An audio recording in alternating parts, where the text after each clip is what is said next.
oldimdagi sheriklarim masalan kuniga 1 marta borishadi, 2 marta borishadi. Men esa ulardan nisbatan ko'proq boraman. Tez nima buncha borib kelyapsan hojatxonaga? Nima bo'lgan? Sistit bo'lib qolganmisan? Yo prostatang shamollab qoldimi deb ko'pchilik dakka eshitadi. O'zi tez hojatxonaga borish haqiqatdan ham zararlimi? Qachon tez hojatxonaga borish bu kasallik? Qachon normal holat? Video davomida shu haqida gaplashamiz. Videoni oxirigacha ko'ring, like bosing, boshqalarga ham manfaatli bo'lishi uchun uni tarqatib qo'yishni unutmang. Ko'rigimizga bemorlar keladi, men tez hojatxonaga boryapman deydi. Necha marta hojatga boryapsiz desak, masalan 3 marta, 4 marta, 5 marta boryapman deydi. Va biz gaplashgan paytimizda nimaga asoslanib buni tez hojatga borish deyapsiz desam, oldimdagi sheriklarim masalan kuniga 1 marta borishadi, 2 marta borishadi. Men esa ulardan nisbatan ko'proq boraman. Demak, organizmda har xil bo'ladi, insonlarda fiziologik jarayonlar ham har xil bo'ladi. Biz qachon tez hojatga borishni kasallik deb hisoblaymiz? Qachonki hojatga borish soni 8 martadan oshib ketsa. Endi 8 martagacha bo'lganni kasallik hisoblamaymizmi? Hisoblaymiz kasallik qachonki u yerda faqat tez hojatga borish emas, balkim og'riq, achishish yoki siydik hajmini o'ta kamligi. O'zi odatda qovuqning fiziologiyasiga keladigan bo'lsak, siydik qopi qancha siydik yig'ib biladi. Ko'pincha holatda 300 gram, 400 gram siydik yig'ilgan paytda o'zi hojatxonaga borishga chaqiruv paydo bo'ladi va hojatxonaga boradi, qovug'ini bo'shatadi. Kechqurun uxlagan paytimizda albatta qovuq ko'proq miqdorda siydik yig'adi. Masalan 500, 600, 700, 800 har xil bo'lishi mumkin va ertalab qovuq bo'shatilgan paytda o'zi to'liq bo'shaydi va kechqurun 2-3 marta turmasligimiz uchun miya o'zini signal sistemasini o'chiradi-da, qovuq sekin-sekin kengayib yig'ishni boshlaydi. Agar nimadir muammo bo'lsa, masalan, qovuq kengaya olmasa yoki qovuqda qanaqadir prostata adenomasi kabi holatlar bo'ladigan bo'lsa, demak, o'sha kechqurun hojatga borishga undaydi. Demak, bu muammoli holat hisoblanadi. Demak, biz aniqlashtirib oldik, 8 martagacha o'zi hojatga borish norma, lekin har hojatga borganda 300 gram, 400 gram atrofida siydik chiqishi kerak taxminan. Undan ko'proq bo'lishi ham mumkin. Endi qachon va qaysi kasalliklarda hojatga borishni soni juda ham ko'payib ketadi? Shular haqida ma'lumot berib o'tamiz. Birinchi kasallik siydik yo'llari infeksiyalari, IMT deyiladi, infeksiya mochovой trakti. Ya'ni siydik yo'llari prostatadagi, qovuqdagi shamollashlarda. Bunaqa holatlarda tez bemor hojatga boradi va har borgandagi siydik hajmi kamroq bo'ladi. Masalan, 50 gram, 100 gram yoki maksimum 150 gram. Ya'ni qovuq bemalol o'zini kengayib, siydigini yig'a olmaydi, yallig'lanish holati borligi uchun siraz miyaga signal boradi, yugurtiradi bemorni. Demak, bu birinchi sabab. Endi umumiy qilib shamollash deb aytib ketyapman, u yerda har xil holatlar bo'lishi mumkin. O'tkir prostatit, surunkali bakterial prostatitni qo'zish davri, o'tkir sistit simptomlari yoki interstitial sistit kabi kasalliklar, qovuqni devori kengayish qobiliyatini yo'qota boshlaydi. Turli xildagi o'sha chandiqlanish, zararlanish o'choqlari hisobiga, turli xildagi infeksiyalar, ayoldan o'tkazilgan infeksiyalar, eng yomoni ayrim holatlarda siydik yo'llari tuberkuloz kasalliklarida ham qovuqning hajmi kichrayib qoladi va bemor tez hojatga boradi. Demak, umumiy olganda birinchisi bu hamma uchun ma'lum bo'lgan shamollash holati. Lekin ayrimlar aytadi, UZI qiladida, bo'ldi, prostatangda shamollash bor ekan deydi. Bu umuman noto'g'ri narsa.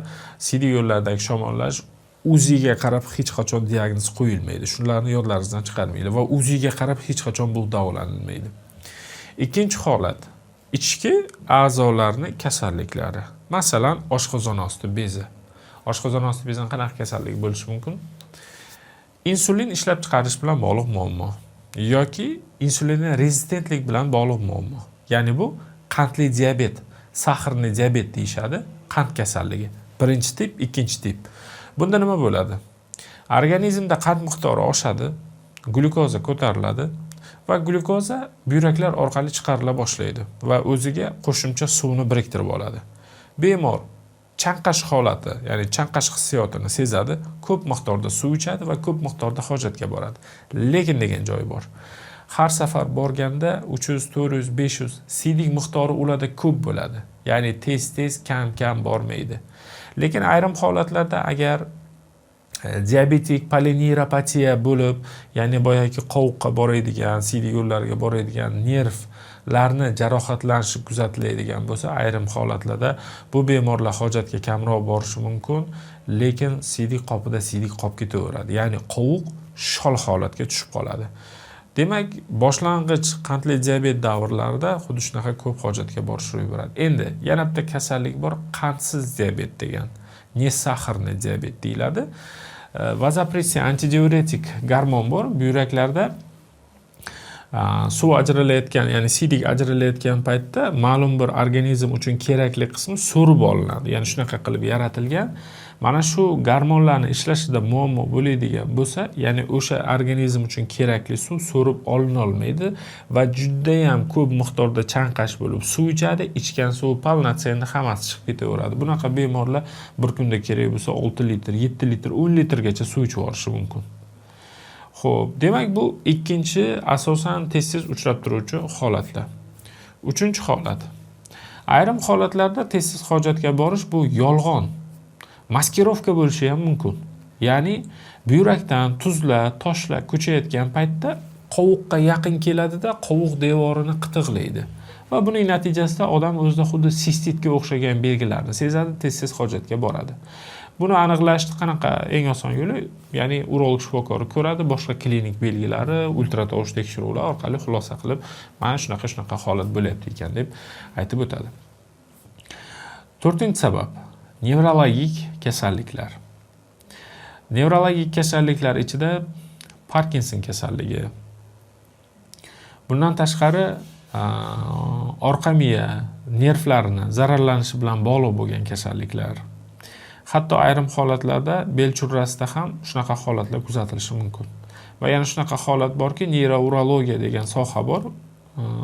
U yerda giperaktiv qovuq sindromi degan sindromal kasallik bor. Ya'ni qovuqni o'zi ham o'zidan o'zi qisqarib ishlamaydi. Ya'ni uni nerv tolalari orqali signallar kelib, ular qisqaradi, siydik yo'lda kanali kengayadi, yo'l ochib berib, keyin siydik chiqadi o'zi tabiiy fiziologik jarayonda. Ayrim insonlarda mana shu retseptorlarda muammo bo'ladi. P3 retseptorlarda muammo bo'lishi mumkin yoki asetilxolinga sezgir bo'lgan retseptorlarda muammo bo'lishi mumkin. Bunaqa holatlarda qovuq ozgina 100-150 gram siydik paydo bo'lsa ham o'zidan o'zi birdaniga qisqaradida, o'ta kuchli qistov paydo bo'ladi va bu qistov paydo bo'lishidan birdaniga yugurtiradi. Endi ayrim holatlarda shunaqangi holatlar ro'y beradiki, masalan, yo'lda ketayotganda ko'pchilik mashinada o'tiradida, probkada qolib ketadigan bo'lsa, birdaniga siydigi qistab qoladi. Yoki nimadir stressli vaziyat bo'lsa, ekzamenga kirishdan oldin ham birdaniga siydigi qistab qoladi. Demak, nerv tizimi bilan bog'liq holatlar, mana shular stressli, depressiv holatlarda miya tarafdan qovuqqa keluvchi signal tizimi noto'g'ri ishlaganligi uchun ham sentral genezdagi tez hojatga borishlar kuzatilishi mumkin. Va ayrim bemorlarda tez hojatga borishi bu psixiatrik kasalliklarning belgisi bo'lishi ham mumkin. Ya'ni menda bitta shunaqa bemor bo'lgan, kuniga taxminan 20 marta hojatxonaga boradi. Hamma tekshiruvlarni qilishgan, dorilar berishgan, lekin eng oddiy narsa bemor bilan qancha suv ichasan va qancha siydik chiqaryapti, oddiy siyish kundaligi degan narsa bor. Dnevnik mочеиспускания спускания. Siyish kundaligi bemorga tuttirib ko'rgan paytimizda bemor kuniga taxminan 8 litr atrofida suv ichadi.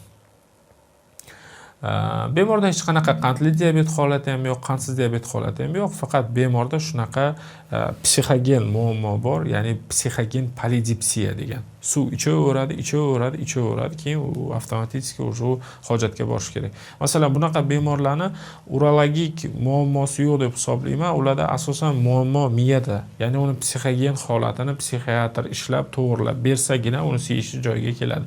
Urolog har qanaqa dori bergan taqdirda ham hech qanaqasiga foydasi yo'q.